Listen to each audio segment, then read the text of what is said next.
best. Hey guys, it's Lavender here. Welcome back to my channel. It's Lavender here, back with another true crime case. Today I want to do a true crime case of the famous Lifetime movie that's called Matthew Shepard. This Lifetime movie true crime case is based on a young gay man that was murdered by homophobes and hate. This true crime is all out of hate. It's a hate crime true crime case. A hate crime true crime case. The death of an openly gay student tortured and tied to a prairie fence in Wyoming. Robbed over barely any money and robbed and murdered over his sexuality. So yeah, let's get started. Here we go.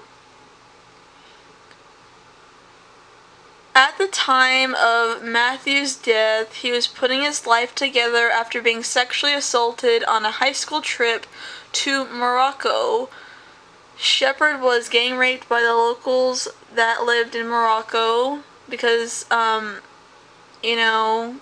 it's not really common, there, there's places that are still, homophobic and stuff, and it's really sad what happened, the Lifetime movie, I watched it, and it was one of the ones that made me cry. It was really, really sad. And I'm really sad for this to happen to him, and then later on what happened to him after that. It's just such a tragedy. It's just really sad. It reminds me of the Boys Don't Cry movie, honestly.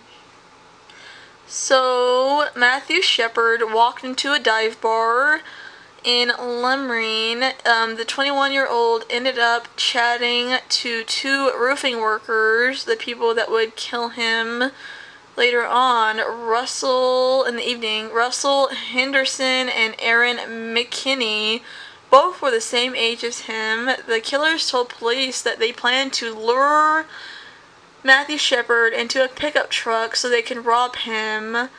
Once Matthew was in the vehicle, McKinney pulled out a gun. He beat Shepard over the head and seized his wallet, which contained only $20. They murdered Matthew Shepard over $20. Think about that for a second. And not only that, but because he was gay, they kept saying that he was wanting to touch them or something, and it was stupid. So the killers, the people who attacked Matthew, drove out to an area slightly outside of town to a dirt path road that ended in a grassland type of landscape area. Henderson used a clothesline to tie Shepard to a log fence, the fence post, and McKinney began to viciously pistol whip Matthew in the head and in the face and in the neck. He was ultimately struck in the head between 19 and 21 times with the butt of a revolver. This was an extreme act of violence. They didn't need to do this to him at all. They did it for no reason, over $20. Fucking psychopaths.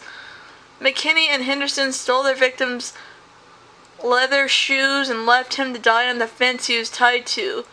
He would remain tied to the fence for 18 hours in the frigid, hypothermic type of cold conditions. The same evening that this happened, a teenager noticed after he was on his bike, he noticed nearby what he thought was a scarecrow or a Halloween type of costume or mannequin. But then the pedestrian, the teenager, realized it was a person. He called the police, and the police responded to the crime scene of where the crime took place, where Matthew McKinney was. Matthew Shepard was, sorry.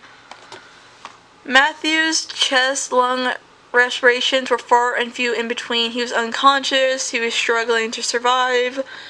Bandages and stitches were all over his face, his mother says, after they rushed him to the hospital. And the bandages were around his head where the final blow had crushed his brainstem. His fingers and toes were curled in a comatose type of position already because he was in a coma. There were tubes everywhere enabling his body to stay alive.